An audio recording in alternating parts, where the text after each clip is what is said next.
Ils étaient déjà en place avant que la chapelle des Carmes ne soit reconstruite en 2002. Autant dire que ces vitraux et les liens qui les unissent à cet édifice religieux ne datent pas d'hier, mais ces deux-là en particulier s'étaient obscurcis par manque de lumière.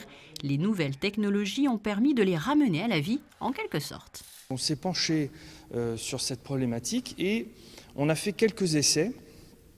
D'abord, on pensait pouvoir les rétroéclairer par le bas uniquement.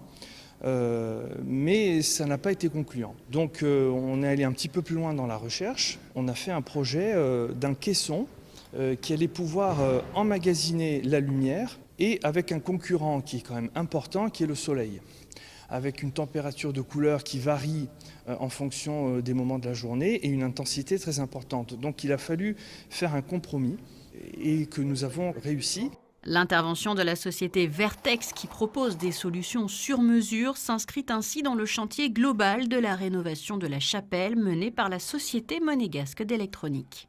Nous sommes titulaires du marché avec le service de maintenance des bâtiments publics, SMBP, pour lequel nous avons remporté un marché qui consiste à remplacer donc, tous les éclairages, les anciens éclairages, les anciennes sources très gourmandes par de l'éclairage LED. Dans le but de réduire les émissions. En tout, on a remplacé sur 15 bâtiments l'ensemble des luminaires, donc les anciennes sources, donc halogène et fluo compact par de la LED. Et l'intensité peut se régler via une télécommande ou à l'aide d'un smartphone, voire d'une tablette grâce au Bluetooth. La technologie se met donc au service de l'histoire et de la religion. Il y a un vitrail de Notre-Dame de la Salette, il y a plusieurs vitraux sur la Vierge, il y a Notre-Dame de Lourdes.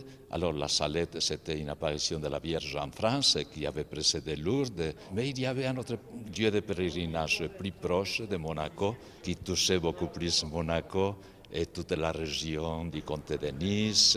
Et là, c'est Laguet.